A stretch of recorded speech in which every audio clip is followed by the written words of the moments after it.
efforts of European Investment Bank on strengthening our economy and on the strengthening Ukrainian statehood and independence. And due to support of you, of our partners, due to resilience of Ukrainian business, our economy has not only withstood, but continued to grow.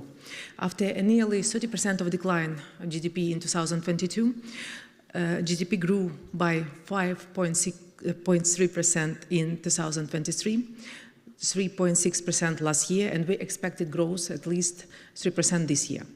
And the economists wrote that we are winning in economic terms compared to Russian economy. So thank you for supporting us in this fight. And we also see positive dynamic in terms of investment.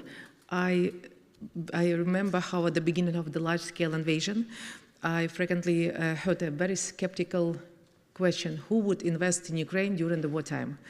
And over the past 3 years, we saw that war is not embargo on investment, and Ukrainian business here have remained the steadfast pillar of our economy, continue to invest, to develop, and actually demonstrating by these actions unwavering support to our country. But I would say that foreign business as well continue to operate in our country and to develop, and I believe that name like ArcelorMittal, like Kernel, ABH Holding are well known both in Ukraine and here in Luxembourg.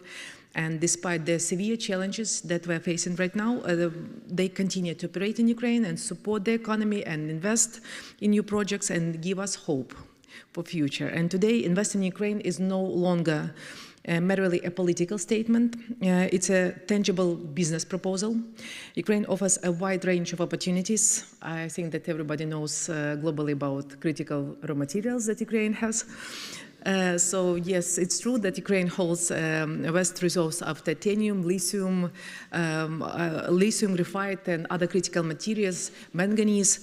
And we want to develop a geological study, and we want to develop these deposits, and we want to proceed not only to export these raw materials, but we really look for the opportunities to be more self-sufficient, and processing of these raw materials is one of the ways how we can achieve it. Second is big opportunities in defense, which is obvious, and unfortunately, Ukraine looks like one big battlefield for testing new technologies.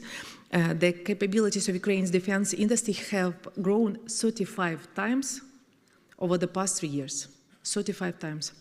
Ukraine has already established 5 joint ventures with Western arms manufacturers, and they realize that Ukraine now has innovations, engineers, production facilities, and experience in testing weapons in real-time conditions. So we are a good investment destination for them.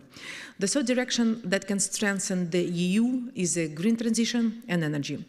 With Europe's largest iron ore reserves in Ukraine, we can fully replace Russia in supplying iron ore and in the future green steel.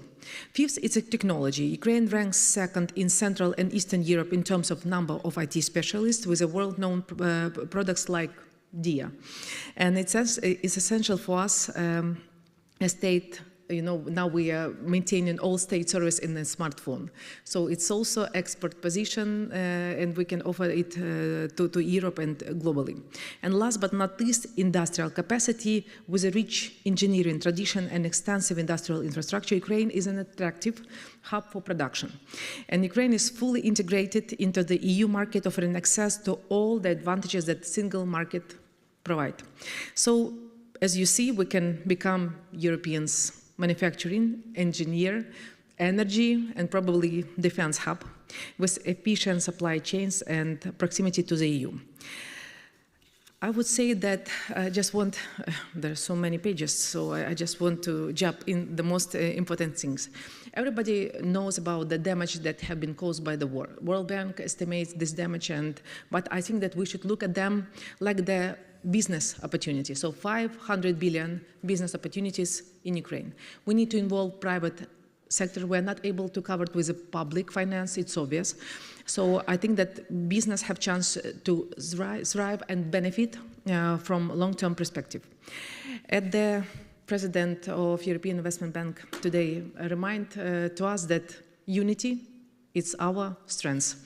And European solidarity means understanding that supporting Ukraine is not a charity, it's investment in shared peace and prosperity. By standing together, we can build a future where Ukraine is fully integrated in the European family, bolstering both our security and Europe's leadership in the global economy. Thank you for your attention. Let us continue to work hard in hand and ensure that Ukraine's determination translates into a brighter future for all of us. And thank you once again for standing with Ukraine and for Ukraine. Slava Ukraini! Дякую.